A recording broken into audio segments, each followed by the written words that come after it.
We have a lot of information to cover today, and it can be complicated, so I want us to try and stay focused when we can.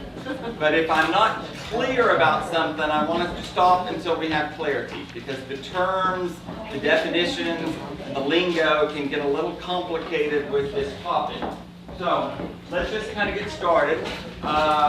Here in October, I'm going to go over the calendar thing just so that you're aware again. We had the bicycle rally last Sunday. Turned out great. Marianne and Kenny worked the program. Donna and Bell Heights were set up all Sunday passing out literature. We had a great event or whatever. You didn't get to do it. Maybe you'd like to do it next time. I thought all of our girls who looked very well represented there. We do have this Norhill Home Tour coming up on the 18th. You've seen their little green signs all up and down Studewood, and they've got them spread out illegally, I might add, throughout Houston Heights. I'm sure people will be taking those signs down very soon. When John's back, he'll be taking them down. But that's about, we are a home sponsor. We have very little responsibility. But if you're interested in sitting at this house, kissing babies, and talking to people and passing out cards, you need to let Eric know so that he can sign you up. Who signed up at the moment? Nobody? Sorry, you're going to do it? We're signed up, right? You're interested in Norhill? This is the Norhill Home Tour on the 18th. I think it's just really the one day. You're not having to dose it too much. You're really just kind of, we're sponsoring, which means we just kind of stand there, pass out cards, talk to people about the neighborhood, things of that nature. So if you're interested, please let Eric know. We'll coordinate the timing of how that's going to work. The Westview Home Tour is coming up. That is 2 weekends, the 18th and 19th, and then the following 25th and 26th. There is a Realtor Preview Day on Wednesday the 22nd, which is a luncheon from 12 to 2. I paid $3,000 for you to go, to be able to go to all the other homes on the Showcase of Homes during the lunch on Wednesday if you're interested. And then that Wednesday evening from 4 to 6:30 or so, we're going to hold our own house by ourselves open for a happy hour with wine and cheese and refreshments and food of that nature. My client, DJ Kyle Morrill, worked for Robert Covington for about 9 years. He was a construction superintendent. He's gone out on his own. His company is called David James Homes, David James Construction, or whatever. He bought a lot. We bought a lot on Tangley for $980,000. We designed a house, sold that house as a custom house to a couple from Canada. They've got about $2.3 million in this house on Tangley that we have in the Westview Showcase of Homes. It's a phenomenal house. It's usually open during the day. If you want to go by there, you can go by there now. So the one we're sitting at is already sold. The couple have only been to Houston twice. They were not that involved with the construction. They just wanted a nice house. DJ has excellent taste, and it's pretty amazing. The doors and windows are from Chateau Deming. The door is a 100-year-old door to the pantry, which came out of a castle in France, which is all glass and iron. There's a wine room. It's all marble. There's an Italian stove. It's not over the top. It's classic country French. There are 10-inch mahogany floors that were specially milled. There are mahogany countertops in every closet, secondary closet, the master closet's all made out of mahogany. It's a beautiful, beautiful home. Very classic, brick and stucco and a lot of glass. And so for the home tour, he's got it all covered. There again, it's not like you have to stand there and talk to people about the floors and the plumbing fixtures. You can stand in the kitchen, drink wine, and talk to people who might be interested in buying homes in Westview or the greater Houston area. In reality, a lot of them are going to be neighbors, and some people are just looking for remodeling ideas, and I get that, but they have friends that want to buy houses, or you're planting seeds, for a year down the road. Now, house is in the 3700 block of Tangley. We have a listing in the 3700 block of Sunset, which is $2.3 million also that DJ's building, which we haven't gotten started. We have an interested couple. I don't think that we're going to be resolved by the home tour or whatever, but it's also a beautiful home, and we're using Tangley to kind of showcase Sunset. And then DJ also has one on Devon. It's another $2.3 million house. It has glass walkways that connect kind of the front of the house to this side of the house, connected by solid glass walkways when lit up at night. So one section is brick, this section's stucco, this section's glass. There's master down, room for a pool, summer kitchen, 4 bedrooms, game room, wine room, everything you would kind of want in these houses. DJ wants to set himself apart as an upscale builder. He's willing to wait for the right buyer. He does not want to be in the muck over there. He wants to be at the higher price per square foot, better quality kind of guy. He and his family were just featured last Sunday in the paper. He built a home for his parents on Tiki Island or whatever. They didn't talk too much about DJ, but that home was just featured. There's a big 3-page spread in Sunday's Star feature or whatever about it. But I think it's fun, so it's not like your typical home tour again. I can stand there and collect $5 and talk to people if you don't want to. And there'll be the Kohler rep and the window rep and the Chateau Domingue rep and the interior designer, and there'll be some other people there or whatever. So that is 11 to 5, those 4 days, 2 weekends. You're going to sign up with Eric and let me know if you're interested. If you want to sell houses in Acton Oaks and West U, I would allot 2 hours to go over there and talk to people if you can. I think it'll be a lot of fun. And plan on going to those other houses. I think the same thing. You're going to see some fascinating things at some houses. These custom houses, you can push the envelope because they're willing to pay for things that spec builders wouldn't normally pay on their own.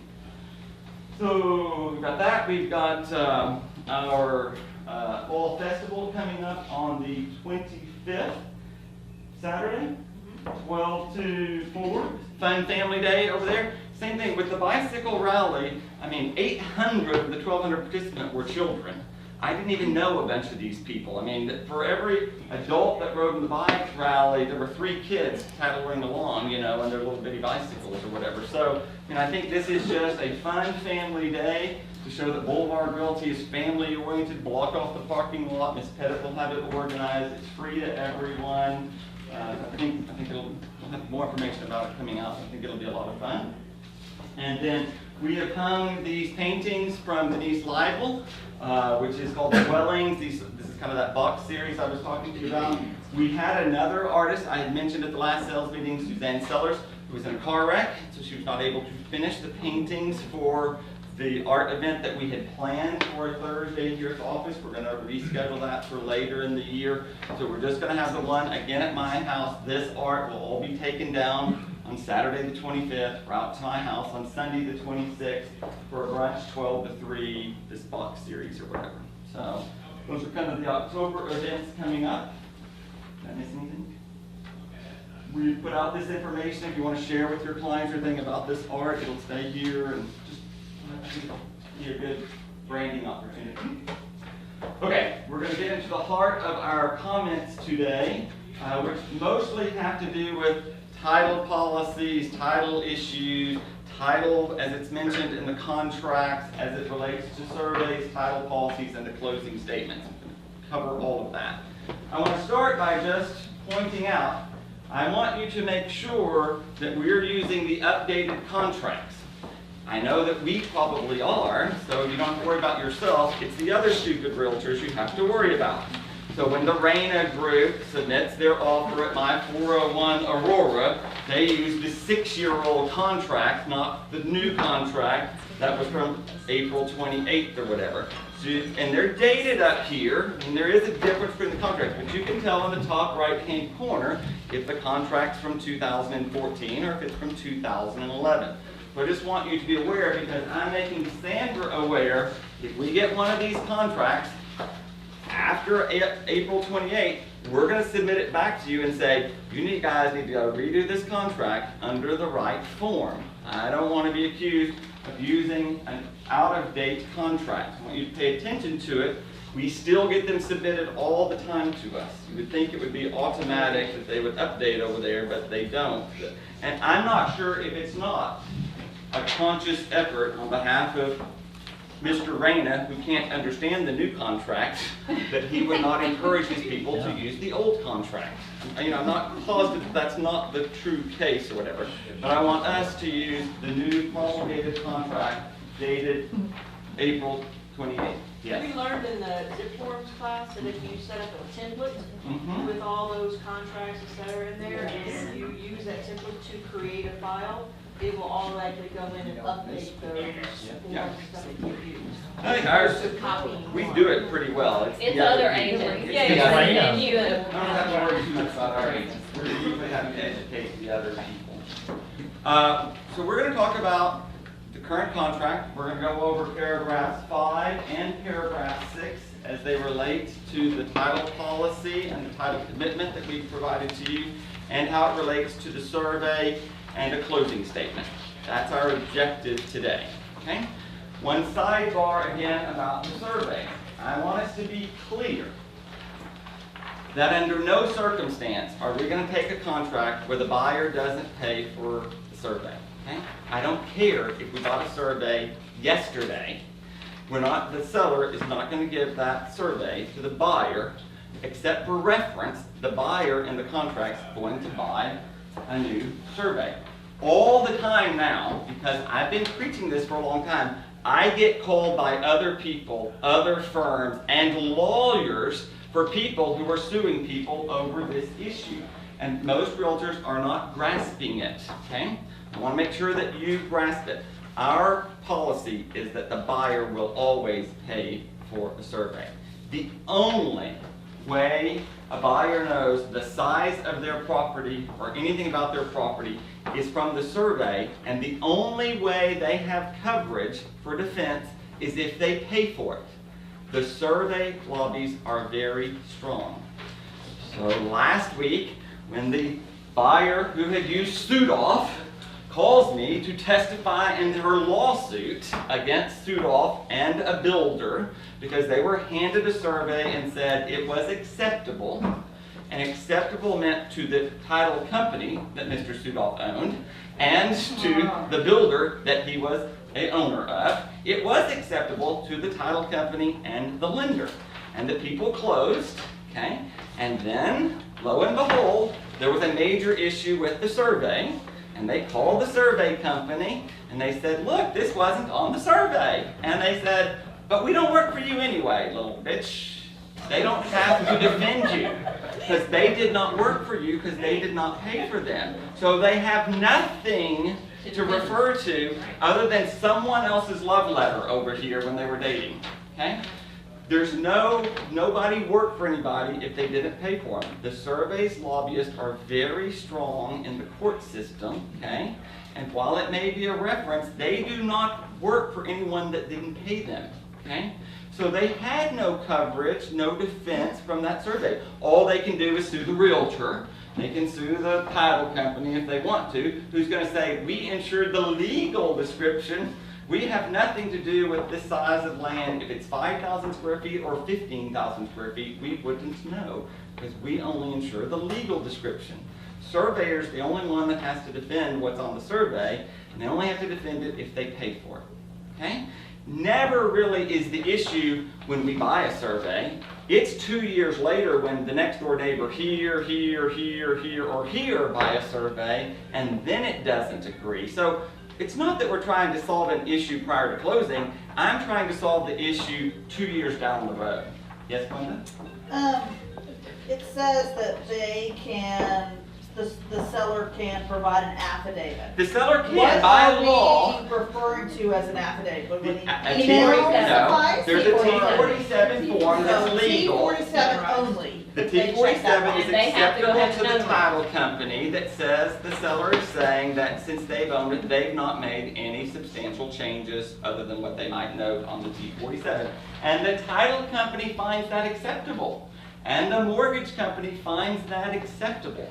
But if they want to say that they are not going to provide a survey. It says on there, seller will furnish an existing survey or affidavit with the prescribed time. If they do not do that in prescribed time, then they will be paying for the buyer's survey. That's So correct. what is it that they need to send to the buyer and the buyer's agent that says, we do not have a survey? Make them check box 2. Make them check box It 2. doesn't matter whether they have a survey, we don't care whether they have a survey. Right. Yeah, we don't We care just about want that. everyone to They check have box own 2. their own survey. Even if the builder got a survey, the day, you don't think these, let's be clear. My good dear friend Lambert at Allegro, all the time, picked up the little pen, moved it right here, ordered a survey, got him a survey, and the next year when this guy sold, the damn pen was supposed to be over here. Right. Builders move pens all the time. Homeowners move pins all the time and get a survey. It doesn't make it right. The surveys are wrong. Many times the surveys are wrong. The only way when the surveyor's wrong that you can get the survey company to pay for anything, buy back your land or something, is if you had bought it. Forget the T47, forget what was given to you. Make the buyer check box 2 and buy a survey. And I'm happy to describe it to any other agent and any other buyer that's not willing to buy a survey is stupid, okay? But is not going to buy a house through Boulevard Realty. Because inherently I'm going to be in a lawsuit over it years later. And I'm not willing for $400 to get into a lawsuit over the survey. I want them to sue the survey company, and I'm going to be able to say, look, you paid for a survey. Your problem is with the survey company who said the property was X. Not the seller, not the seller's surveyor, not the seller's title policy, not the seller's, not your lender. The only one you can go back to is your surveyor. Make them check box 2. This example, which we're going to describe later, Brandon's client bought a house in the Woodlands. This is the survey, this is the new survey. When he bought the house, you can clearly tell the house is over the utility easement, okay? We did not represent this person, okay? We didn't represent them. They bought the house from the builder. It's like this. We go to sell the house last month. We get the new survey. The buyer does. We make the buyer buy the new survey, and clearly the house is 4 or 5 feet over into the easements. And clearly this little dotted line is showing us that the house is over the utility easement. We're in the Woodlands. They ain't the brightest over there in the Woodlands all the time. The buyer's lender and the title company they chose would not close this house. We lost that contract. Our seller was not able to sell that house, nor was he able to buy the one that he wanted 2 days before closing because the house is over into the utility easement. Now, there is certainly a way around that. We would move this file over to a different title company and we can explain how one can get around that sort of thing or whatever. My point is, if this guy had bought a survey when he bought the house 5 years ago and he had used a good realtor, we would have been able to do something about it back then. We didn't represent him then. We just represent him now and we're dealing with the issues that we have. But many times you can lose a contract over what's in a survey. We want the buyers to pay for their own survey. Sandra is told, I want to know if there's a contract over here, because I don't know how to make it any clearer to you. You're going to go over and hand the buyer $400 out of your money, and you're going to make them buy a survey. Okay? I don't have any way around it. I'm telling you, our insurance company is not going to defend us if you don't make the buyer buy a survey. Okay?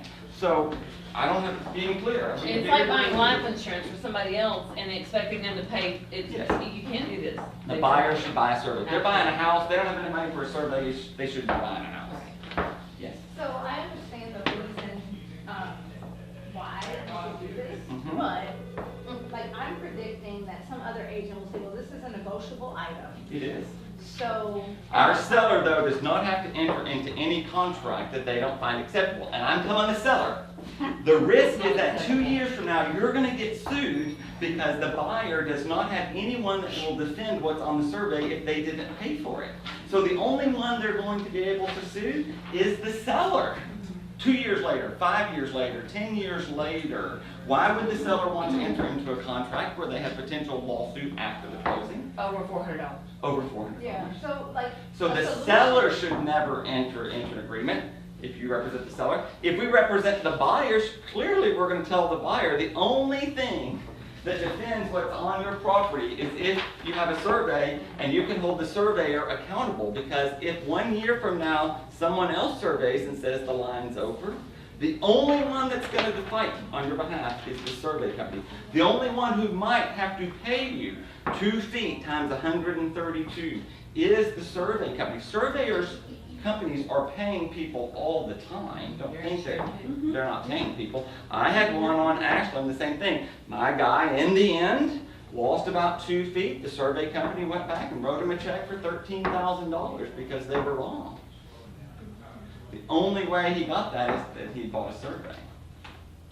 So if we represent the seller, don't let the seller enter a contract where the buyer's not buying a survey. You represent the buyer. Has to be the Buyer, buyer. it has to be the buyer. That's the, Has to be the the buyer's buyer. name has to be on the survey. Yes, yes. Let's get off of anything else. Yes. And one thing I've come up a couple times, if it was done very recently and you're closing, sometimes you can even go back and have them use the same survey company. And And have they- it and they certified. reduce Pay a reduced amount, So like they pay the surveyor $100 and their to change the name. name. It's so worth If it. the survey company is willing to do that, for whatever fee they can negotiate, then that's perfectly acceptable to me. As long as the buyer's name's on there, the buyer pays something for it. For $200. Yeah. Their lobby's pretty strong and they don't have to do it, so they can require it. But if that is a true statement, there are times when the survey company will go back and recertify the survey and put it in the buyer's name and charge them a less fee than what would be normal. That's perfectly acceptable. But if we're representing the seller, that's not our problem. That's right? correct. Okay. Let the buyer or the buyer's agent or the buyer lender contact the surveyor and see if they will update the survey for their clients, on behalf of their clients, and what would that fee be? Right, And then that's fine with me. okay. That's between the survey company and the buyer. Should we Seller's even not provide involved. a survey? Pardon me?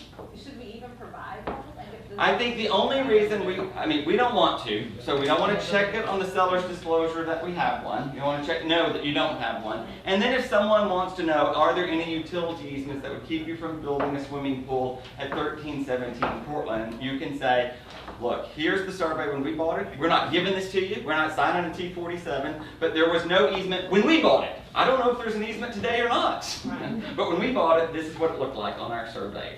We haven't tested it, but, so that would be, if someone's really not gonna buy the house, why they can't just write it in there that they're searching, make sure there's no utility easement. We had it at 2215 Columbia. They wanted us to certify that there was no utility line in the big green space. I have no idea where the water line is or where I don't know if they put the permanent power down there or not. When you start digging for the pool, you'll find it or not. How are we gonna know? It's not on the survey where the water line is, if it's coming from the alley. So I don't want to get into those surveyors facts. out there too. You Right. really have to use good surveyors. Are we clear who's paying for the survey? And why they're paying for the survey? And what we do about it if there's pushback over there? I just had it with the Cinco Ranch Remax agent the other day or whatever, where I have to go back and explain it to them all the time. But I don't know how to make it clear. This seller's not entering into a contract unless the buyer purchases their own survey. It's too risky for the seller. Okay? There's lots of lawsuits going on over that. Okay. Want to pick back up now and go over basically our contract. Now I want to kind of go, and we're going to flip back between what is the contract, what is basically the title commitment, which could become the title policy, and how it relates to the closing statement. I have Dell and Becky here from Commonwealth who are here to answer anything or have clarity in the event I don't say something accurate there. I want to kind of go through here thoroughly so that we have an understanding. I'm not going to read to you, but I want to answer your questions about how this works. Paragraph 5, earnest money.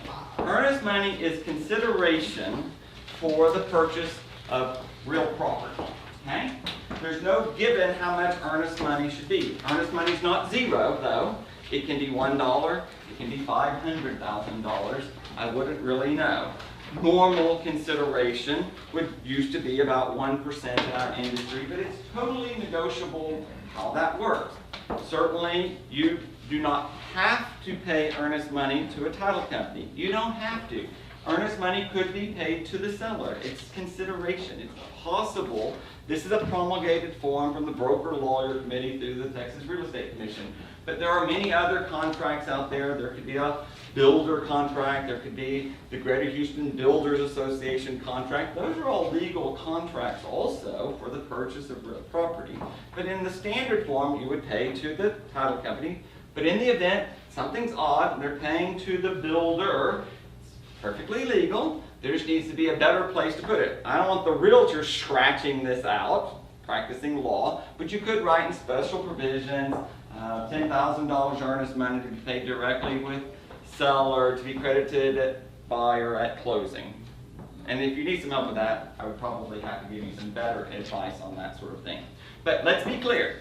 You can enter into a contract and send the contract right on over to Commonwealth, and you're under contract. You can have an effective date, and there is no time of the essence. There's nothing here. There's no rule that says earnest money must be delivered within 24 hours or 48 hours or 72 hours or 5 days or 7 days or 2 days. Doesn't say that. It specifically is not included because there is no time of essence. Theoretically, you can be under contract without the earnest money. You just don't have a receipted contract over here. It's not receipted because they don't have anything to receipt. They just really have a contract at the title company. And it can get confusing. When do these dates kick in if the earnest money doesn't get there for 5 days, but the effective date was dated October 1st, and it doesn't get to the title company, the earnest money doesn't get there until October 8th. When was the effective date of the contract? The first. Yeah. It had nothing to do with when they got the earnest money. They may not get the earnest money till the day before closing. I mean, I don't really know when and I can't make them. There's no provision over here for me to go tell Jacob Sudoff to take the earnest money over there today or we're out of contract. That would be a lie. That would be a lie. That would be misinformation. That would not be correct. You have a contract. It's executed. You're under contract. Now, certainly we have an objective to get the earnest money over to the title company.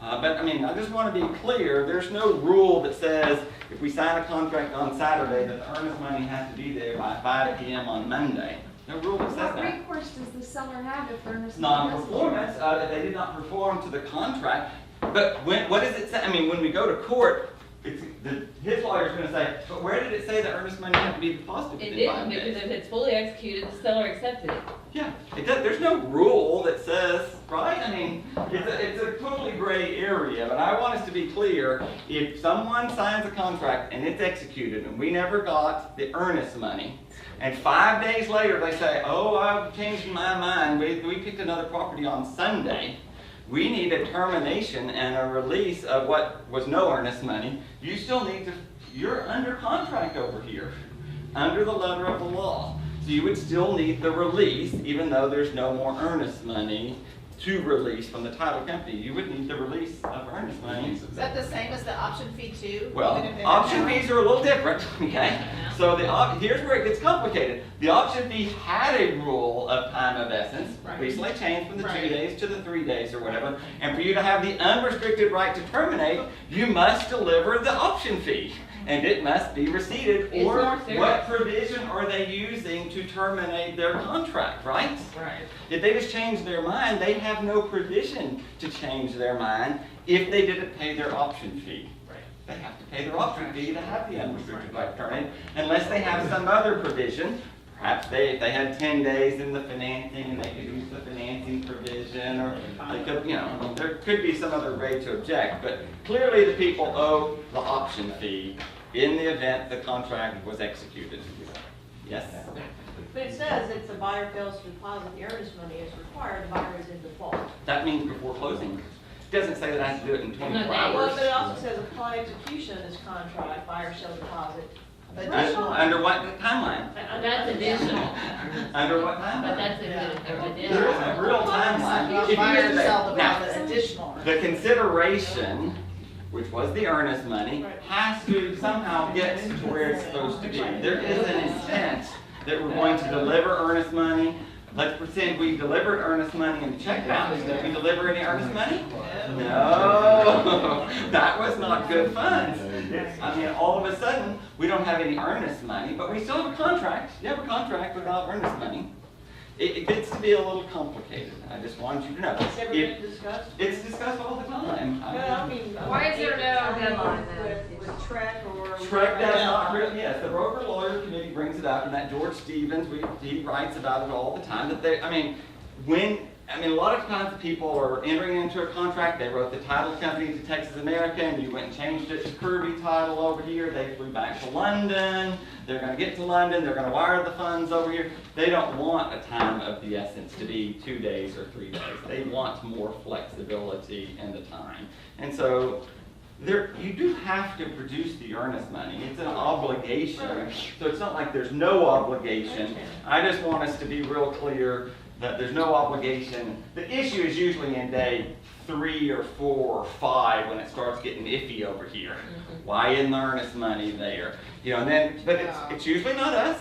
It's usually the Cinco Ranch woman saying, well, we didn't get your earnest money, so we're taking another contract today. No, you're not. No, you're under contract. You're not I don't care what they say. That's not an accurate statement. If they like to get under contract with 2 individuals and see what happens then, I think they got another whole set of problems. But, likewise, we represented the buyer. We would certainly want our buyer to produce the earnest money in a reasonable time frame so that they're not accused of It's a not given, performing. people know this. Right. It's the stress. The reason I really bring it up, it's because we're in this market with no balance. And these agents say things all the time. You know, I'm gonna take another offer if we don't have the earnest money here by noon. Right, Life's stressful enough. right. There is no time of essence performance with regards to the earnest money. Don't say things like that and stress me out even more. Because Just there's no creating drama. particular reason Right. to do that. Yes, Cynthia? I was looking up on STAR here. Mhm. Here, Yeah. and it says that, how to fund, how to get the earnest money, and it says, section 1101. Yeah, Jen. Lawyer Jen. Revoke the license of the agent or fail to deposit in the agent's escrow account money that the agent receives within a reasonable time. Trek rules covers this section of the act state unless a different time to deposit money is expressly agreed upon in writing on the principles of the transaction. Reasonable time is used in this section means by the close of business of the second working day after the execution. This is when the agent has commingling of the funds. I have possession of these funds and I'm doing something. That's my obligation when I have the funds. If you That have has no possession, obligation with when No. the buyer is going to deliver the checks and they deliver. And we have an obligation if we have the earnest money to deliver it in a timely That's manner. totally That's not what I'm different. saying. That's possession. We are obligated. I didn't hear all of her. Yeah, what paragraph is That she is, reading? she's in a TAR ruling that says if the agent has the funds in their account, you're obligated to transfer those funds in a timely manner within 2 days. So if your client's in Australia and wires the funds to Boulevard Realty, which this does happen, then yes, we're obligated to get that money wherever it needs to go in a timely manner, Right. and I'll give you that. Right. That's not the same thing as saying your client in London, who's gonna FedEx a check, has an obligation to get that here within 2 days. That's not what that says.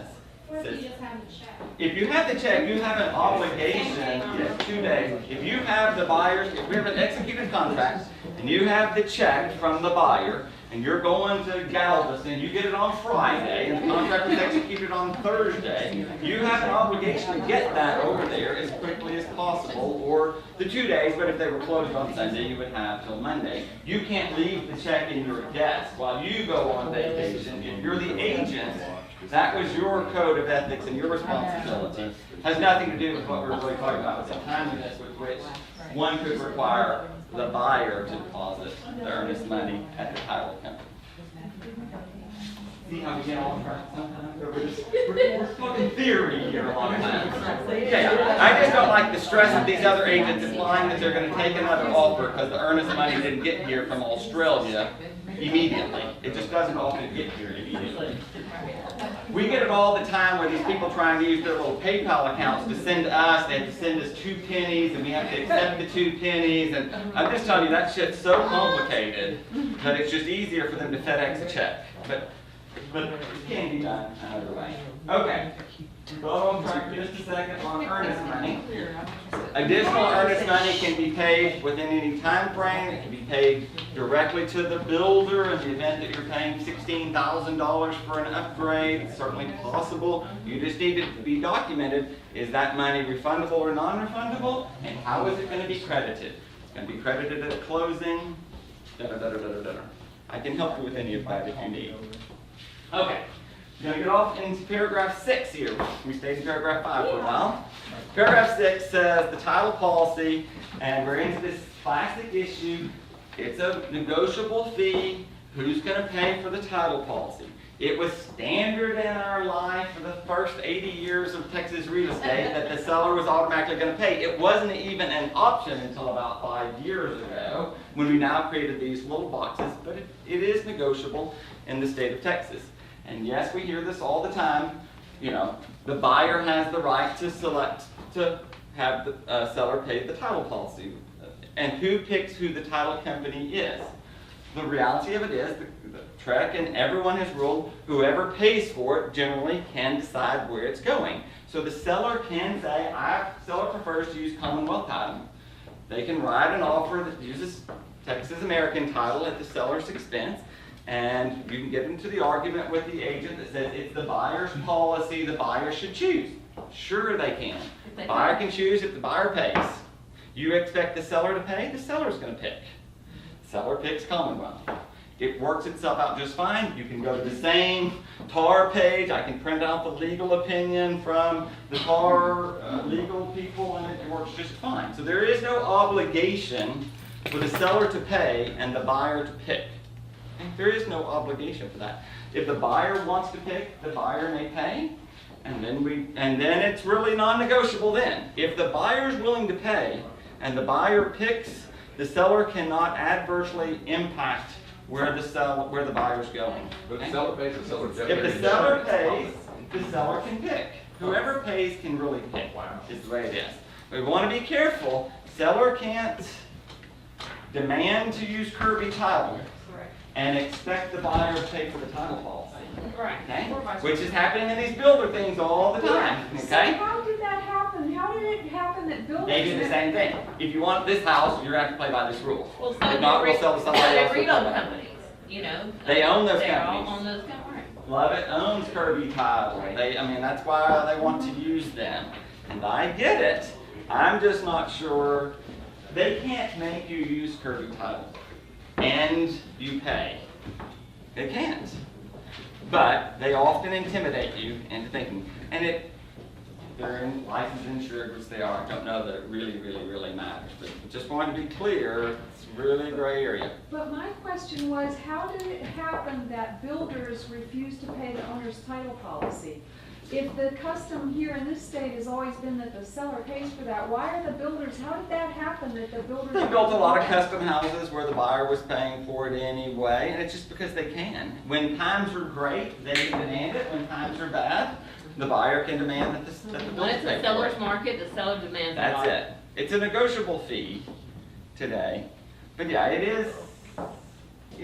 It's pretty shitty when the builder won't pay the title policy. When they won't pay unless you use their lender. Oh, yeah, right. There's You know, that this too, happens yeah. all the time. They'll pay if Yes. you use their lender, you know, and we've run the scenarios and Taft's been able to beat that deal. Even paying the title policy, we've been able to beat the deal of the builder lender.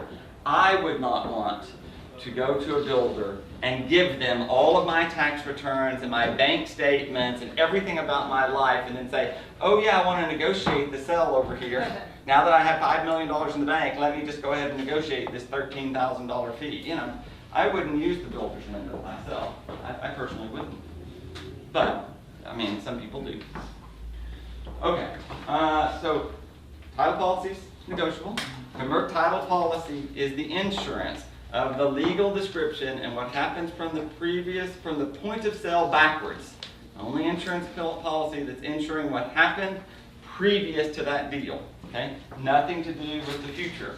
If someone claims there was a lien placed on the property 2 years ago by Aunt Georgia, whatever, that's what that's going to try and determine, what happened prior to the close date there. Okay, title policy, we're in 6A here, and we're talking about, this is getting confusing, so it talks here in the first section, 1 through 8, about the title policy and the exceptions to the title policy, okay? So let's be clear what it says. 6A, paid for by whatever, going to be issued by somebody for the amount of the sales price, dated at closing, ensuring the buyer against loss under the provisions of the title policy, subject to the promulgated exclusions, including existing building and zoning ordinances and the following exceptions. It's these exceptions and what this means that confuses a lot of us, okay? And remember, paragraph 8 here is new. This is the most confusing because now we have a choice that was always a choice, okay? For years and years and years, the buyer had this choice and it wasn't in the contract. They still have this choice today, whether it was in the contract or not. And if we check will not, which we've discussed this once before, and the buyer wants this exception, can still do it at the day of closing. It doesn't matter what it says right here. The buyer may have the option to get this exception waived in the event that they want to. It's a buyer's option, okay? Let's try and explain what some of this means here. You're going to get a title policy. You're going to get a title commitment first that's going to have Schedule B, and it's going to talk about what were exceptions from the coverage. We've given you the title commitment here. This is what people get first. It says we're going to ensure this legal description except for what's on here, okay? Becky, I might need help here. All right. Okay, so we provided this one here that says, first one are these restrictive covenants that are filing. They've researched it and said, these are restrictive covenants that are on this property. And to the best of our knowledge, these covenants are on this property. If they've been removed, we don't know them, but they're there, okay? And so if there's a violation of the deed restriction, you live in Norhill and you have a garage, you're buying a house and it has a garage apartment, but the deed restrictions did not allow for a garage apartment, okay? They're saying we're not going to cover that garage apartment in the event the HOA sues you for that garage apartment 2 years down the road, okay? This is an exception. They're saying we've noted these deed restrictions, and if there's some violation of these deed restrictions, we're not going to defend you. That's what that says, right? That's correct. Okay? Okay? Can I ask a question? Yes. So suppose the title company omits one of the file numbers that has important exceptions Mm-hmm. from the Then we file. can come back to the title company. Okay, but we later, didn't- okay. Yes. we didn't And if they say there's no restrictions, and in fact there are restrictions, you could come back to the title company Exactly. for your title policy and that deal. This happens all the time. Did I mention earlier builders were not all the most scrupulous people? Okay? Happens all the time in my world. Block 1, lot 1 and 2 of Houston Heights. I go down and I replat lot 1 and 2 of Houston Heights, and I rename them Baldwin Terrace, lots 1, 2, 3, 4, and 5. And I say there's no restrictions, where in lot 1 and 2 of Houston Heights, there was a height restriction, there was a garage setback, there was all kinds of restrictions, but I just went down to the city, and I replat, and I sign a little affidavit that says there's no restrictions on that property. And now the title company pulls up Baldwin Terrace, lot number 6, and they don't see any restrictions on Baldwin Terrace, lot number 6, because the builder said there wasn't any. Doesn't mean that there's not any, because they were there before the builder lied at the city of Houston, because it's self-regulated, the city does not check restrictions either. They rely on the builder to say whether or not there's a restriction there or not. When you go and get a permit, they don't check and see if there's a deed restriction against garage apartments. I can go and permit a garage apartment in North Hill just fine, because I'm just going to go down there and say there's no deed restriction in violation that prohibits a garage apartment. And I go down there, I submit my permit, I build my garage apartment. If the HOA never catches me, my neighbor never turns me in, I got a garage apartment, no big deal. Well, speaking of, So the subdivided or replatted things, I think we need an extra level of scrutiny to see what was there before, to see if there truly is a deed restriction, because it happens all the time in Houston Heights. Dave? how can you confirm or deny that there's deed restrictions in place? You can have the title company pull the deed restrictions if you wanted. You can check your title policy to see. You know, if it's a normal lot and block that's been there for a long time, it's pretty clear. It's the ones that these amending plats or the track 12A or track A, I mean, those are the ones I think we need to be a little more conscientious about. Of course, I'm talking about North Hill addition. How can you confirm or deny that? Because supposedly they're not enforceable right now. So is that something the title company can find out, or Title how? company's gonna leave those on there because they are filed of record at the courthouse. If the city of Houston won't enforce them because they were filed illegally, that's an enforcement issue, not a legal issue with regards to the title policy. So it's gonna show up on the title policy that there's a deed restriction. But yes, if we have knowledge that the city of Houston finds those deed restrictions unenforceable, what good is the deed restriction if it's unenforceable Right. by the entity? They are enforceable, let's be clear about North Hill. If North Hill had balls, they would sue someone, but they don't want to get in a fight with Brian Dana and these other guys over there who are investors in the L. Houston Heights would have no problem gearing out and filing a lawsuit right quick, but they don't have the money, time, resources, or energy to fight. It's easier for them just to go and re-get the deed restrictions as quickly as they can, because they don't want to be in an extended lawsuit over the issues. But it's, River Oaks is happy to fight with you. Yeah. So is But Mandel Place. and Mandel Place is happy to fight, but I doubt Independence Heights really has Right, we're huge spot to go over there and fight. But from the title company, they're gonna leave those restrictions on there. Right, for their Because the protection. title commitment or policy are showing what's of record. Right. Whether it's valid or not, I'm not gonna tell you that, but I'm telling you what is filed of record at the courthouse on this piece of property. Okay. Questions are good. In your Baldwin Terrace example, Uh-huh. if it's not listed here, then it's covered, right?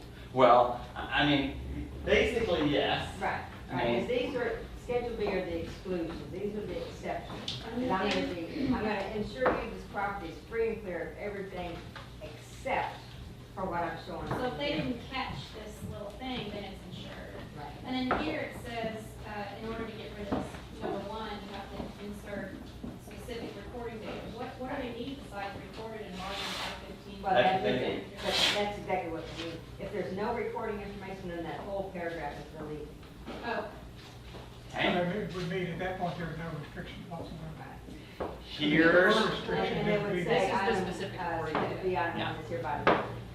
Dusty's, we sold 514 Arlington.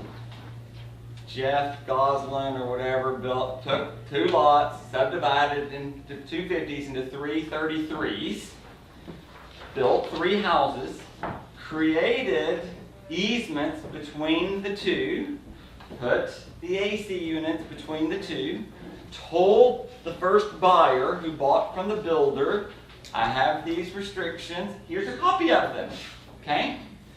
Person next door goes and buys this one over here from Jeff, and then they turn around and sell it to the next guy. Never have these restrictions ever been filed at the courthouse, okay? This guy goes and gears up, moves the AC units and puts a fence in between the units. This guy goes and sues him and says, we have we have a restriction that prohibits that. Never filed at the courthouse when this guy went and bought it over here because the builder created it. He didn't do anything with it. He stuck it in a drawer somewhere. Someone's got to go file them at the courthouse because when this guy went and bought it, that restriction was not in place as filed of record. Of course, he had no knowledge of it, right? So now he's gonna go, so this guy goes back to his title policy and says, I want this enforced. There ain't nothing filed of record over here that came up there. The title company's not gonna defend this guy because while there was an easement in place between the builder and the first buyer, by the time you get to the second buyer, it had never been recorded. Nothing you can do about that. There's still a big lawsuit over there. We're prohibited from selling the house. Don't go over there and show that one. But it's just a big old mess over there because they create these things and they didn't record them. These utility easements between properties need to be recorded. And then to get out of it is nothing but If you 40 use- years of legal fees. So That's right. who's gonna do it? That's I mean, right. it's terrible. I mean, this guy had no place to put his AC unit, so now instead of the side of the house, he's got his big 14-seer AC unit at his back porch. He doesn't like that anymore. Right? Yeah. But it's, you know, can't hold this guy accountable because he didn't know that he wouldn't have bought that house if he didn't know that he had to have those AC units between his houses. So to answer your question, it's only what's on here. If it's not on there, you can't hold them accountable or whatever. Okay. 2 gets a little confusing here because we're talking about this discrepancy, conflicts, shortages in area boundaries, or any encroachments or protrusions or any overlapping improvements. Am I any help here? Okay. Here's where the title company does not know how big this lot is, nor do they really care. The only thing they have to reference it is this survey over here. And so it's a standard exception that they're not going to cover if you think it's 6,600 square feet and it's really 6,000. They don't cover that, okay? Because they don't cover shortages and boundaries. But you can get the coverage of that for an additional fee of your title policy, which is 5% of the buyer's. But the awning will never cover its shortages in area. That's not, we're covering the size. We're not covering the size at all. We're not covering the size at all, ever. We're covering encroachments. Okay, okay. So they're not, okay, so the shortages in the area, that's not what we're covering for the 5%. That's correct. Okay, so they're net, okay, one more reason again, why we must have the buyer purchase the survey, because the only one that's gonna defend what the size of this property is the survey company. That's the only way we really know. There is no coverage, no matter what we check, that's going to cover the difference. Now, where we got into this before, if the size of the land is important to you, then we must write it into the contract. And in the commercial contracts for the shortage of area, there are provisions that allow, if you think it's 43,265 square feet, and you're buying something at $80 a foot, and you want to make sure that your price is reflective of the $80 a foot for 40,240, you're going to have to write in there, this price is based on a size of 43,240, and the event that it is less than that, buyer agrees to reduce the price by a pro rata share of price per square foot. You just sell it, yes. You just write it in there, and we can write it into the contract that says our offer is subject to that deal. And it's fairly standard in commercial deals and rural land deals. We're really only talking about lot and blocks of single family houses over here for today's purposes, whatever. But if you're got a builder buying something that's not a standard lot, and they're sensitive about the size of the property, then we need to make sure that they're clear about how we write those offers, okay? I just sold that deal on the corner of 23rd and Oxford, and the plat map says it's 50 by 125, and HCAD said it was 6250, and the seller said it was 6250, and the agent said it was 6250. It wasn't 6250. It was only 49 wide, not 50 feet wide. The plat map was wrong. It was just not accurate. It was only 49 feet wide, not 50 feet wide. Happens all the time. When we got the survey, my guy picked up on that, of course. And we did not even fight for any adjustment in the market. It wasn't worth it. The, 132 feet, it wasn't that big a deal on that deal. But if it was an issue, because now, if I'm a townhouse guy and I can only fit 5 versus 6, there can be a huge impact on what that means over there.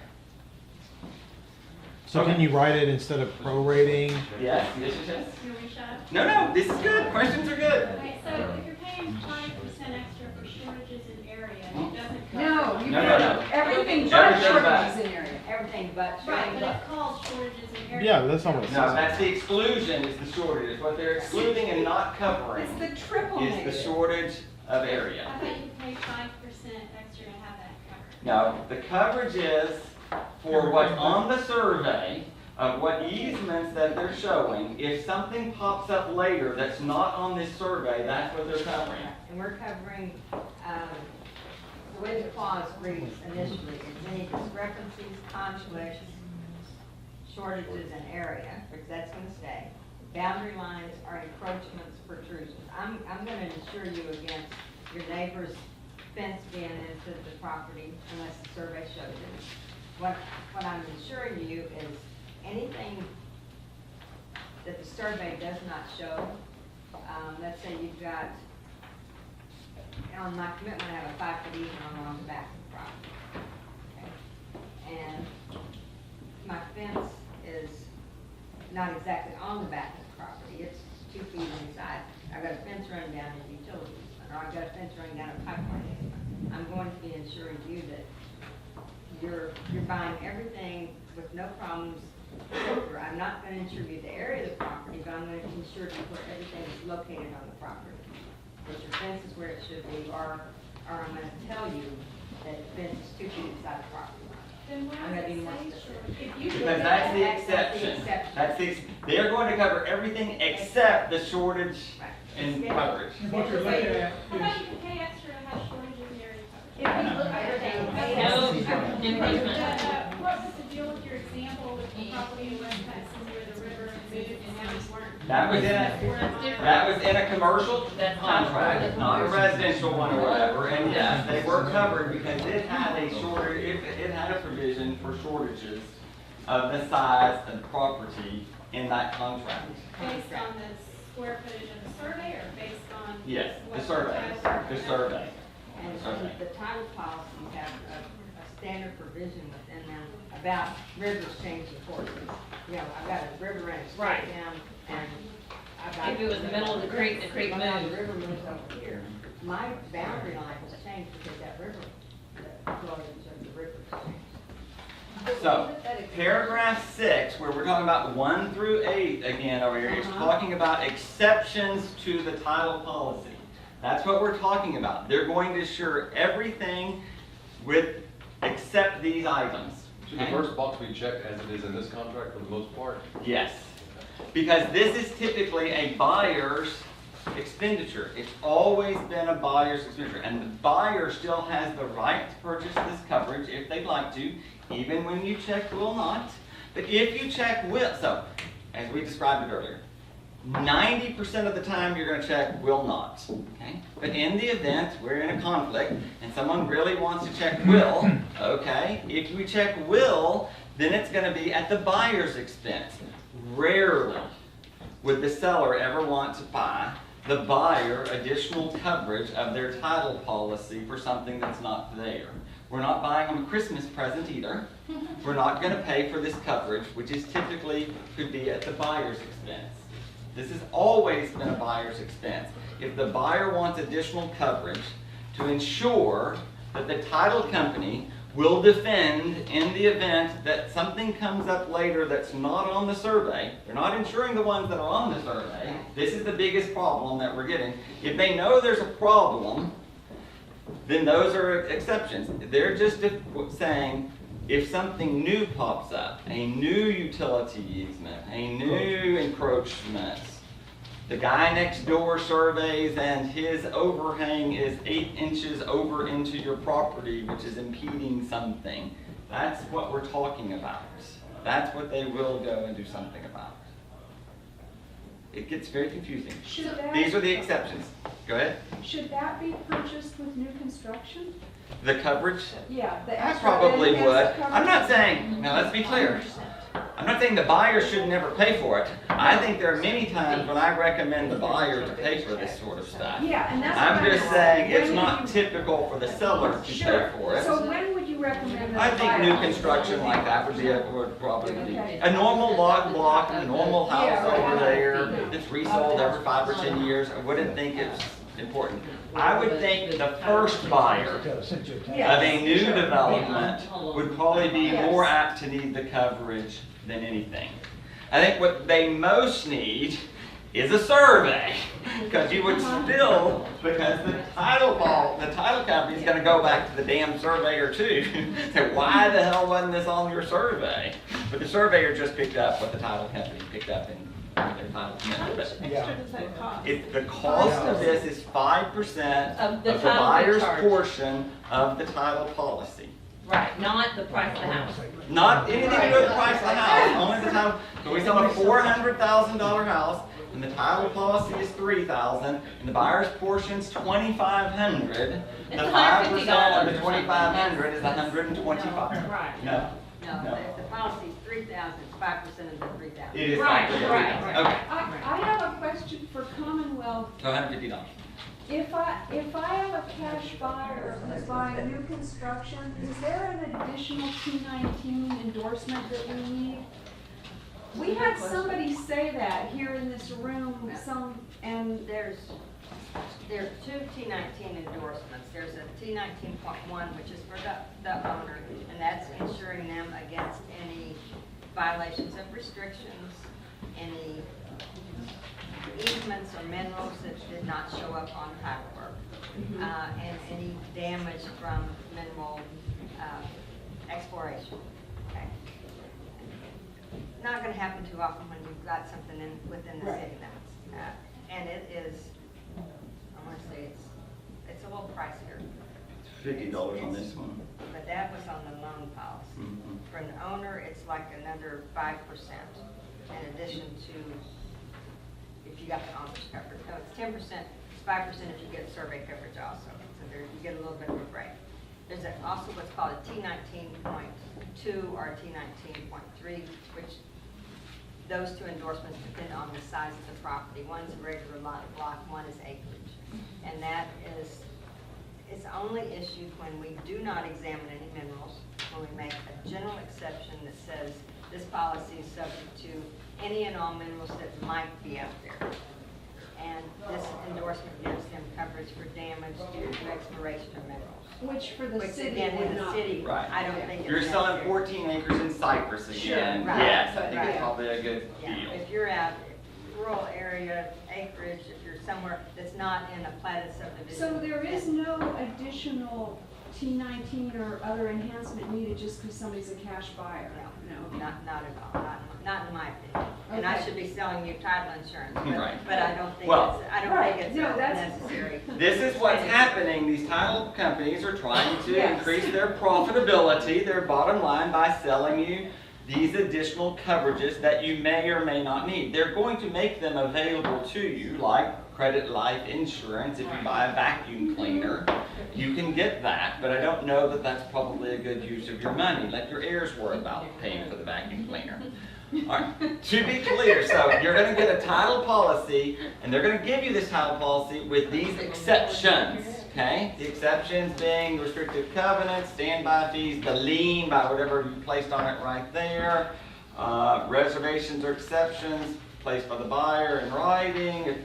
So the buyer knows of something, I don't know when we use that, standard printed exception as to marital rights. So same thing, if Randy goes and buys something tomorrow, doesn't tell anyone that she's married to John Smith over here or whatever, they're still not gonna say, they don't know if John Smith has an interest in that house or not. We're assuming that he does, but they wouldn't know that, because you could go buy that, and we wouldn't know if you were married or not. Right, but when you go to When you sell go to it, sell it, now we need John Smith's signature, or we need him to say it was none of his assets to begin with. That's what that's talking about. What if they buy it in their company name? Do they have to have a spouse? Well, if they buy in cash, which we don't, I mean, you could buy in a company name and you would not need the spouse's signature. You don't need the spouse's signature to buy anything today like this section. There's nothing that requires the spouse. Not But about when you buying, buy it in a about selling. homestead state like Texas, then that becomes the community property. So when So you you sell can it- buy in ABC LLC just fine. Just when we go to sell, we need to know who has the right to sign on behalf of ABC LLC. You know, where's their corporate documents? Are they legally an entity in the state of Texas? They can look it up right quick and see. So if not, we'd need the bylaws, we'd need the articles of incorporation or whatever it is they have. Okie dokie. So these were the standard exceptions. standard exceptions for water, tidelines, beaches, streams are related. That's what we're talking about. They don't know where the stream is. It moves around all the time. And then we get to this confusing deal about A, which has to do with the discrepancies, conflicts, shortages in area or boundary lines, encroachments, protrusions, or overlapping improvements. And it's, here we are. And like I say, most of the time the agents don't know what it is, so they're sending us the contracts and it's all blank to begin with. All the time, what we find is that it's just blank, they don't know, right?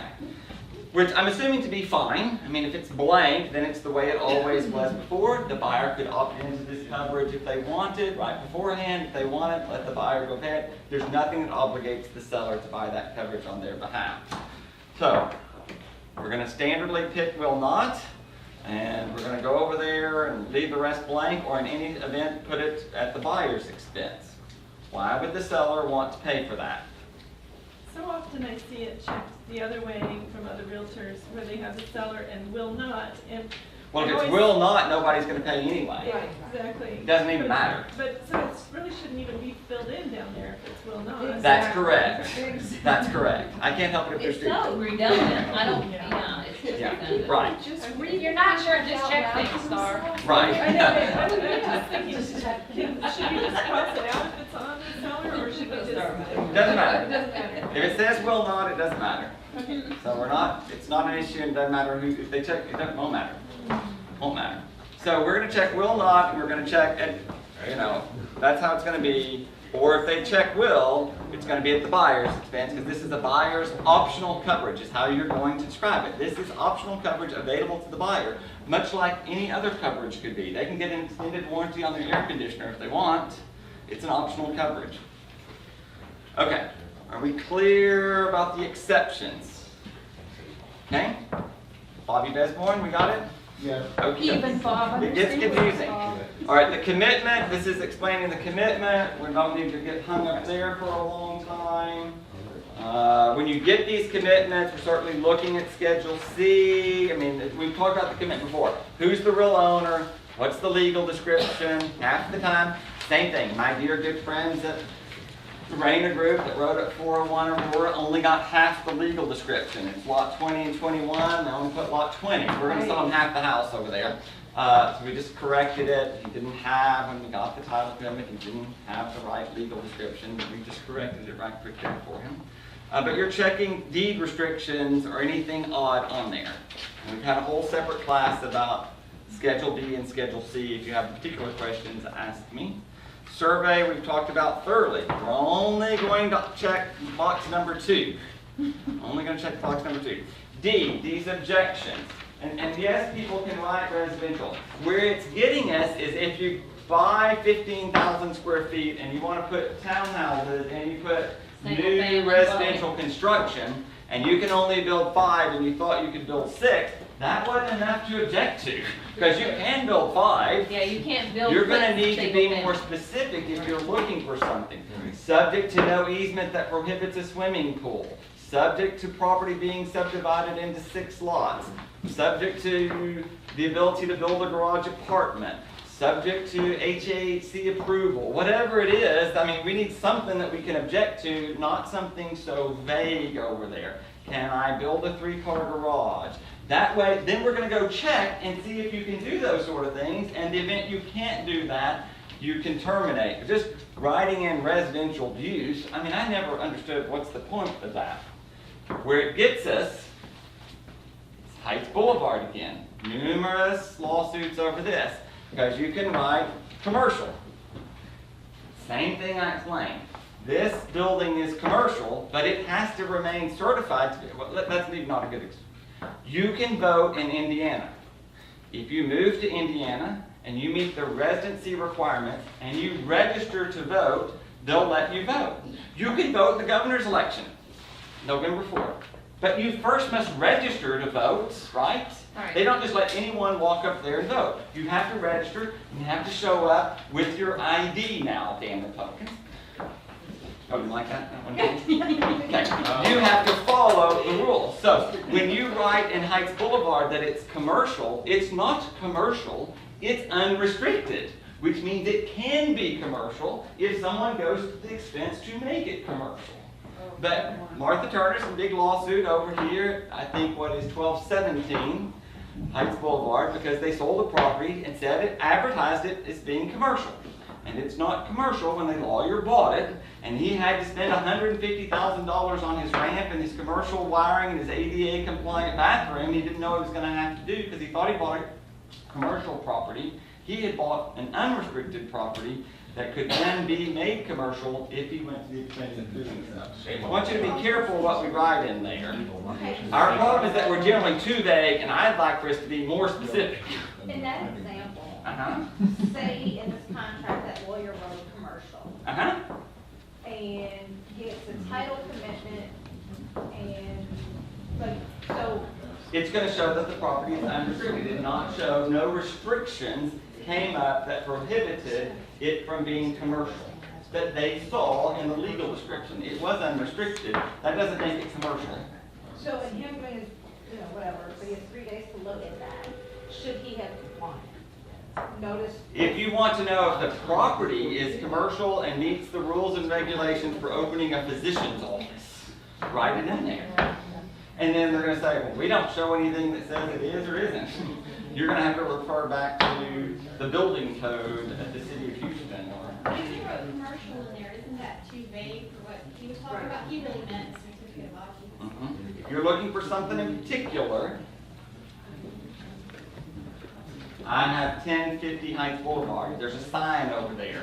And it's grandfathered as long as you never change the damn thing. But I'm assuming when that chiropractor sells it, even if he sold it to another chiropractor, they're ever going to change the name to their name, right? They're not going to say Hawkins Chiropractic Center. They're going to say Baldwin Chiropractic Center. And when they go over there, they're going to flag that guy and not issue him a permit for his sign and say, yes, you can have Baldwin Chiropractic Center. You just need to move that sign over out of the right of way because it's a high density area. You can't have a sign that high anymore. It needs to be over 10 feet and no higher than 4 feet.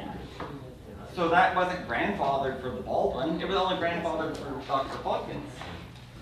So these grandfathered things of what you're checking for, I mean, I was showing a property yesterday on McKinney, and the guy said, it's grandfathered, the parking's grandfathered. For the nightclub, my guy wants an art gallery. It's not grandfathered for the art gallery.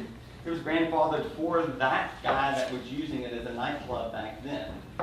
They lie about this stuff all the time. You're kidding. Yeah. Okay, objections. Okay, so for me, do I need to worry about what's in here?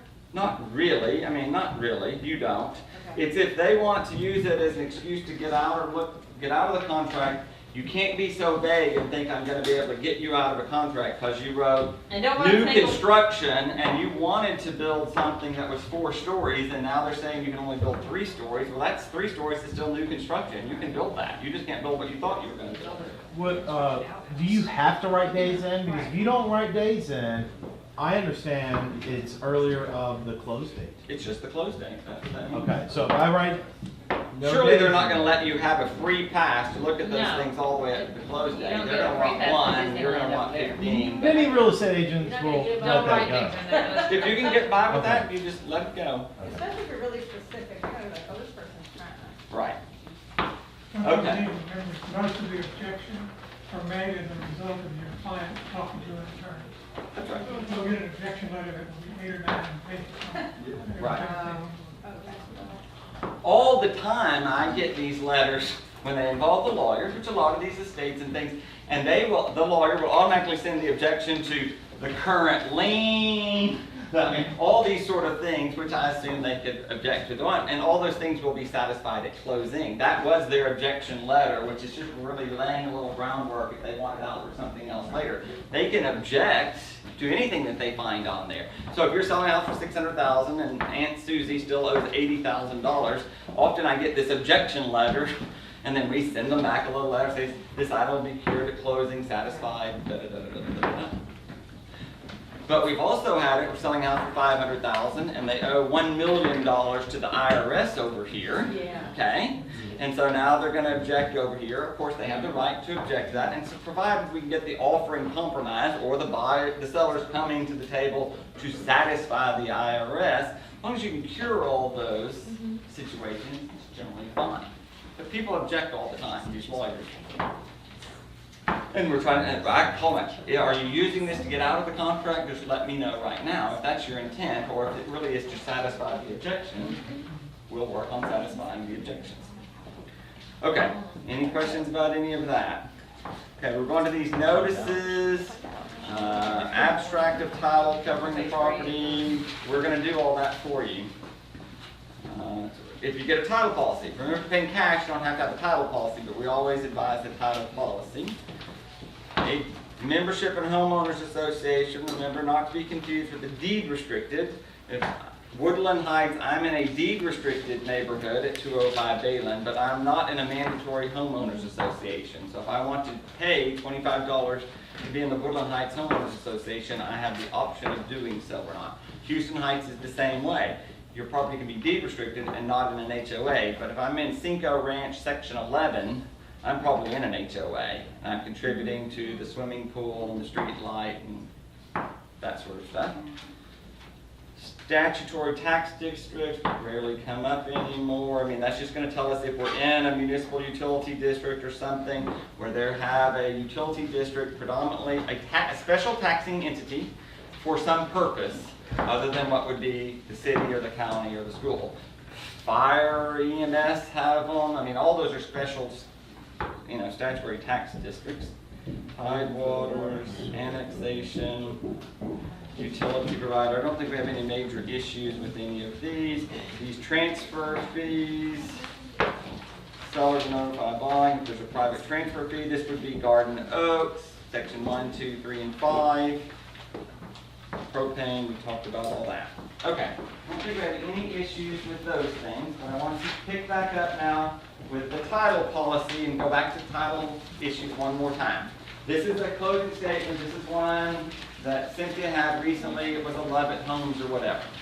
When you get the preliminary HUD, many times, the title company may add any number of these endorsements early on because they haven't heard from the lender whether the lender will require these endorsements or not. So you get this preliminary HUD, and it's got a lot of little fees over there. You're not real sure what they are. If you represent the seller, I wouldn't worry too much about it because most of them have to do with the buyer anyway. If you're the buyer, this is an issue predominantly between the buyer and their lender, but you want to look smart enough to be able to answer their questions. Competitive times, many of these lenders are not from Texas, okay? Right. Quicken Loans is in Detroit over there. They don't know the rules as they relate to Houston, Texas, or whatever. So when you get to these fees, and let's just pick back up with line 1101 of this HUD here. We talked about the title policy and the lender's coverage, okay? Of the portion of these title policies, when you have a title policy and it's $500,000, someone's putting $100,000 down, we have a loan of $400,000. The title policy was initially determined by the sales price, the $500,000, okay? And if there were no lender over there and the seller were paying the title policy, there would be a fee over there and the portion paid for by the buyer would be non-existent. Non-existent, the seller would be paying. Seller would be paying all of that, okay? When there's a lender who's producing this $400,000 loan over here, the seller would have what is normally their portion. Let's pretend it's $2,500. And then whatever's required by the lender would be paid for typically by the buyer as outlined in the contract. Unless you had some weird contract that said the seller was paying for every portion of the buyer's title policy, those would be odd deals. And these are portions that the lender have required that don't impact the seller necessarily. Okay? All right, so that's why we see on line 11 here, the lender's portion of what was required from the title policy was $644 on what is this loan that was $322,000. This is an initial, I don't even know if this is the final HUD. Is this the final HUD? It may or may not be. No, I got it. Yeah, I think this is a preliminary HUD anyway, but because I needed this for an example. So it sounds a little high because I think this probably. But it includes the $644 includes the settlement or the escrow. Escrow, okay, yeah. So we're going to explain where did they get this $644. So line 1102 is the fee just to go to the title company. Yes. $350 is a fairly standard cost of each side For your going candy to the. coffee. Yeah, for you to just go and use their conference room, that's typically a portion of the title company's $350. Covers our banking Yeah. expenses. And mainly. that's, There you go. but I know, It's it's not not just We like. can't charge it. So, line 1103 is the owner's title policy. So this is the normal portion of the title policy that would typically be paid for by the seller. Now, it's telling us this T1R survey amended deal for $110.20 was an optional fee that may be required by, this one wasn't even required by the lender. Right, that's the survey coverage that the buyer would want. That's that This is this extra 5%. If the buyer wants this deal, I don't know what this contract said, this would be the 5% for the buyer to have additional coverage in the event there's some conflict over an easement or an encroachment later. This is the 5% portion. Right? Correct. Okay. 1104 are optional lender things that the lender may or may not have required that Kirby Titles is describing here. So the first one is the planned unit development. So if this is in a subdivision, like a typical townhouse of, in-town homes or David Weekly or something, this is an endorsement to say, because it's the notice that you're in an HOA. You're in a planned unit development. You're in something with some additional restrictions. You can't paint your white in-house home thing pink over there. They've got some restriction against it. And that coverage for them to check it was $25. Probably if you have a loan, fairly standard over here. Okay, the tax deletion is to just ensure that there's no delinquent taxes. Right, that there's no, Standby fees. no standby fees, no changes in usage of the property, nothing that would make the tax liability change. There's also one for, I'm kind of covering two things at once. There's a not yet due unpayable, which means they're guaranteeing the taxes are current through the tax year. But the tax deletion is going to tell them, the lender is going to guarantee to them that there's not going to be any rollback taxes on the property. You didn't have agricultural use 3 years ago, and the tax offices could go back an extra 5 to cover the change in land usage. There are exemptions, like an over 65 exemption that went away. We're insuring the lender against that's not going to be a problem for them on their tax insurance. Pretty standard. You'd want it worth $25. Right. Okay? I think all that's good. Okay, our EPL STG. That's the environmental protection lien endorsement that the lenders all require, just an insurance to them that the EPA has not filed any liens on the property. We don't have a brownfield going on, but if you're selling Halliburton land over there off Navigation or whatever, you're going to want to make sure that that townhouse is not still in a toxic wasteland. Okay? Same with the corner of Yale and 8. There's 5 townhouses there that was on a gas station that had a 10-year abatement. I mean, they're checking this sort of stuff out to make sure that there's not going to be something that causes someone to file an issue with the title policy, say, buy me back out because I'm in a toxic waste dump over here. Like a cleaners or like that thing on Studiowood? Like It's that the same thing? thing when they replat that tract of land over there on the east side that had a legal description that showed up in the federal database, and we rename it Frank Lou Homes number 47. I don't know how they're gonna ever pick that up. Yep, well, the way it should be done is there's a base file that covers the original tract. And you have all of the restrictions that apply, everything that applied against that. And then when it's subdivided, those still. They should, if it's done legally. If it's done properly. If it's done legally, but there again, This is insuring against environmental contamination? No, it's ensuring against any liens filed by the EPA. What would cause a lien to be filed by the EPA? If there was some environmental issues that were big enough. If there'd been gas stations, things like that. 1111 Studwood's probably another very good example of those condos over there. That deal also was a toxic waste dump. It had a 10-year waiting period of how that worked. Now, I don't know that there were any liens, and I'm not sure what abatement they had to do, but if there was some lien that popped up later to those condo owners, you'd have wanted this coverage in the Now, event. and this is a coverage that's only for the lenders, it's not coverage Yeah. for an owner. It's just So for if the you lender. have a cash buyer, do they have to buy this No, outside? No. it's not available. Oh, okay. All right. Got it. Then we have, what was our REM? Restriction easement mineral. Okay. This is ensuring the lender that there's no violation of these restrictions that we are aware of.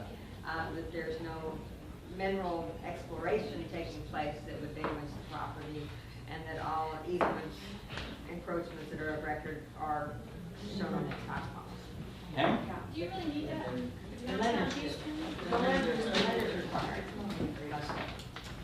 Well, I think they don't need it, but they're gonna be selling this loan to some investor in Ohio. And- You buy it. And he wants to see this, because he has it on all of the Ohio policies. That's pretty much why we do a lot of the endorsements that are asked to do today. We talked about this non-payable taxes, that was to make sure that there were no delinquent taxes. So the portion of this lender items, which was $330.50, was added to line 1102, that 300, that equaled the 644, 60 or 80 or whatever that number is up there. 60. That's where they got that 660, which was the buyer's fee, most of which was determined whether the lender required this or not. So when we got this deal, I called Becky and they said, well, these are lender fees, da, da, da. We could go back, Cynthia could go back to her client and say, these are options that your lender may be looking at. You need to check and see if the lender requires this coverage or not. And most of the time, when we're doing preliminary HUDs, we go with the most. Assume the worst. We assume the worst, because we're gonna present this to the lender, and then they may come back and say, oh, by the way, we don't need those, so you take them off. But we're giving the highest estimate so that their good faith estimate will be accurate, Worst and they're not case gonna have to come back and redisclose to the buyer. Okay. Any questions about those fees? If you had a cash buyer, you wouldn't have had these. There's no lender. There would be no lender fees whatsoever. You still would have the option, so the two most standard exceptions that the buyer can pay for, what are, they're that 5% deal for the survey coverage, and then the rights in possession is another stupid 5%? No.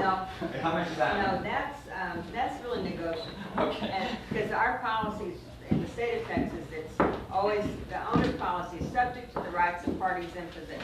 Because what that's telling you is that I haven't been to the house, so I can't guarantee that that buyer can move into it today. And if you want me to take that off of your policy, then pay me to go to the house and make sure it's Right. back. It's kind of standard in a lot of these other title companies that they're trying to charge them some fee. Yeah. We're telling them, get off that, don't buy that, go do a buyer's walkthrough But before. they don't do an inspection, and they clearly say, we have not inspected this time. That's right. Exactly. But it's a fee, it's an add-on fee, some of the, declaration title might put on there, because it's a pure profit center. Because they're hoping that you'll tell them if someone's still in there when you get closing. They're not really gonna go over there and look at it. Right. But if I have to remove that from my title policy, I do have to physically go to that property. I've had to go out in a Jeep and drive 200 acres before, because these people were wanting to make sure that there was nobody squatting on it. And it could happen, and if it's 200 acres, I'd want you to do Well, that that's too. What else would be a normal, I mean, those two come out. There are, like you were talking about the T19 endorsement, and that gives you some coverage about damage due to mineral exploration, that kind of thing, which isn't gonna happen most of the time in the city anyway. Like I said, I'm not doing a very good job selling things, but there's a lot of things that you just Well, it don't just doesn't need. apply here. It just doesn't apply. When you're buying A normal lot. A normal lot block, you don't need a lot of the section coverage. But it's in my great opinion. to hear it from you, because now we get sent to these other title companies that are really, they're trying to make some dough, especially because of that paragraph 8 changing. Yes, yes. This And is, some are gonna put it on there just automatically. Yes, They Old were- Republic They were does doing it that. for a while. Yeah. And some people in my I company just were came doing from it. one that did that, Yeah. and put it on there. And that would be, that's wrong. That should be an option, and the buyer should have to say, I want to pay for this, not just automatically. It's one of those, you leave it blank so they don't, that it's gonna go with, I'm gonna make some money off of this. And to me, that's just not the well, right we're way seeing for a our lot of business. that. Yeah. Okay, questions about that paragraph 6 on the contract, how it relates to the commitment, the policy that you're gonna get, or the fees that they might collect at closing? Questions about that? Del and Becky brought another form that they think is going to be fairly standard. It's going to be standard at Commonwealth Title, that we'll see more and more at other title companies, which is certification one more time and notice for the seller to provide that say all bills have been paid in accordance with normal and customary activities here. So they're going to require the seller to fill out this little form that says all the repairs that you negotiated have been paid for, okay? Now, if they're being paid for at closing, coastal fumigations being paid at closing and it's on the HUD, then that's fine, of course. It's still within the preceding 5 months. That's right, yeah. So they just want to know what's not been paid over here. So it's going to be a fairly standard form. We're going to probably pass out to you so that you can, did we pass out to you? Your normal response is gonna be not generated. No, no, no, no, no. No, what if, like, for example, somebody hasn't paid their utility fees for 5 months, and if you claim to use their funds from closing to pay for that? If it's on the HUD, then it's It should be fine. on the closing statement already. What's on the closing statement doesn't have to be noted in the It's deed. just something that if you just got a judgment filed against you yesterday, I wouldn't know about that, so that's what you gotta tell us about. 'Cause our records run anywhere from 5 to 7 days behind from the courthouse. So something could have happened last week that we wouldn't be able to pick up. I could do an update today and it's still not gonna show up because it's within this gap period. So it just, it sort of keeps us honest. I've had deals, one time, long time ago, people got a bridge loan on their house and wanted to buy a new one. And they got it like 2 days before closing.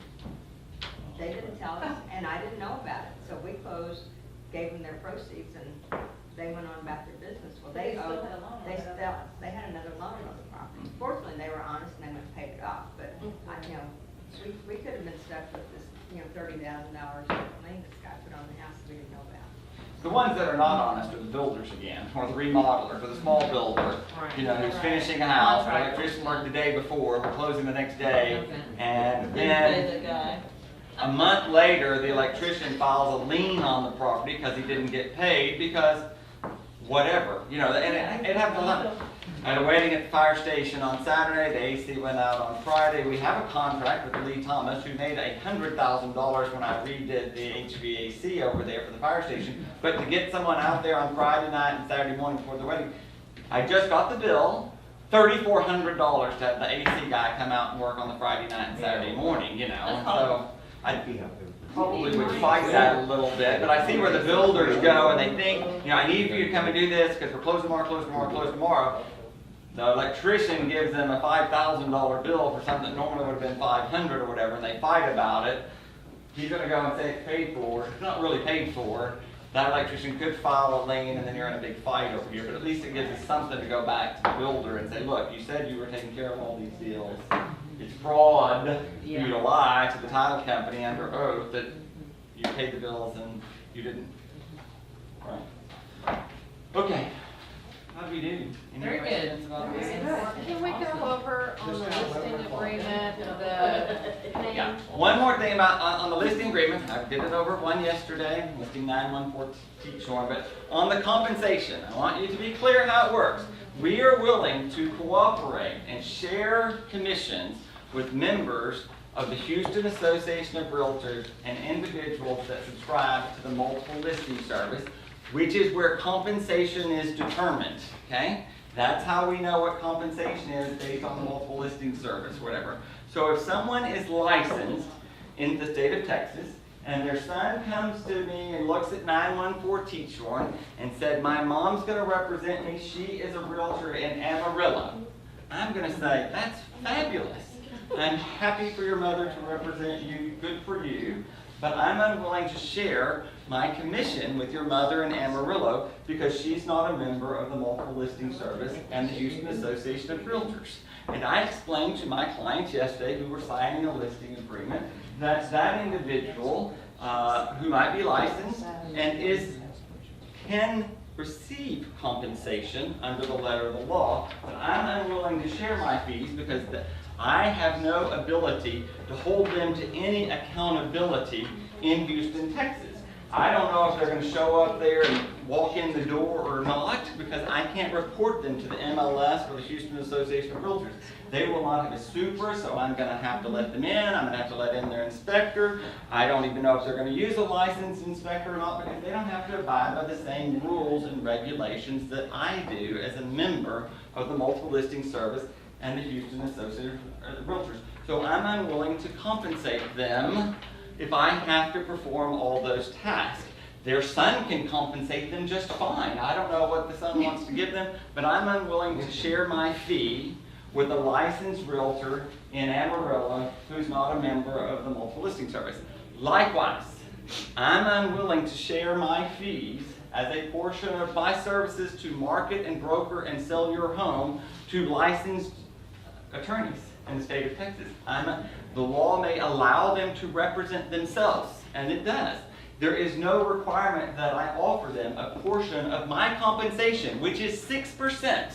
I am getting paid 6% to market and sell your house, and I am willing to only share 3% of my 6% with members of the Houston Association of Realtors or people that are members of the Multiple Listing Service. So when you fill out your listing agreement, you should only put that we're willing to pay 3% to the top paragraph, members of the Multiple Listing Service.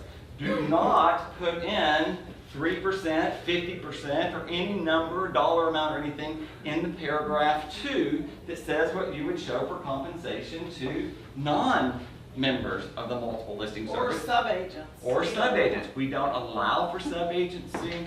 We don't pay deals. So when Gabriel Griffin enters into a contract with a realtor, with an attorney over there, and I say we don't do it, and he subpoenas me for my listing agreement, and Gabriel filled the damn thing out wrong, Gabriel lost 50% of the money, okay? So now I'm instructing Sandra to check the things to make sure that you're filling out the form properly, so that we don't have to give up 50% when we did all the work and got to the end, and there was a fight over compensation. Could have easily been remedied if the listing agreement had been filled out properly. Yes? How about those builders that are non-MLS licensees? So, and we're representing the buyer for them? No, when a builder comes to buy something, who's licensee but non-MLS. You do not have to offer them compensation if you don't want to. If you want to, if it's, I mean, so when they write in special provisions that they're going to get paid 3% or whatever? Well, they're TREC licensees, but they're not members of the MLS. Right. We're not going to pay them. Okay. We're not going to pay them. We're not going to pay them. Yes? In the scenario where John Doe's mom is licensed in Amarillo, if his mom is representing him, are you kind of off the hook for suggesting he get an inspection and? Well, if he's being represented by his mother in Amarillo, that is his agent. We don't have to, I mean, yeah, we don't, well, yes, to answer your question, yes. Provided that she is the buyer's agent in Amarillo, not receiving any compensation, but she's the buyer's agent, it's fine. We don't have any obligation. Some person who's just not represented in that case. We don't allow someone not to be represented though. But in that case, we represent them. If we represent them, then yes, we're going to Meaning require. John Doe doesn't know anybody that's licensed, he comes in and is like, hey, I want to buy your listing. Then So we now we're the represent- intermediary. Right. Well, yeah, they're going to get an inspection and a served by their own survey. You represent that individual now. You have an obligation to them. But if his mother wanted to get paid, she could have referred him to you for a referral. Absolutely. Happy to do that. Just like normal. Happy to do that. I just make you the bad guy.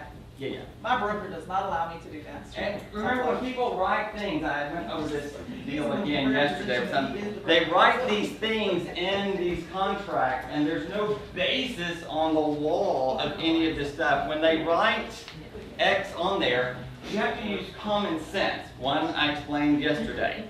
If they write in special provisions that Bill Baldwin is going to clean your house for the next year, every Wednesday for 3 hours, am I obligated between John Smith and Jane Doe when they sell a house? Is Boulevard Realty obligated to do that at all?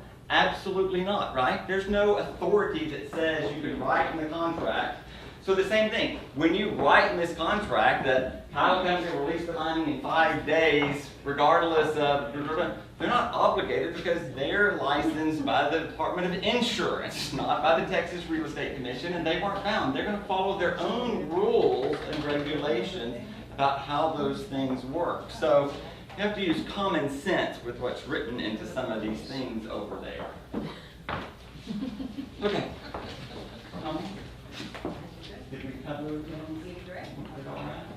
We're good? All right, thank you all very, very much. Sorry it's a little longer today. All Well, good. Don't forget that the photographer is set up upstairs in the empty office. Perfect. For These are new headshots if you want that I'm paying for, right? Yes. So there you go. Are you doing That's that? Nathan upstairs.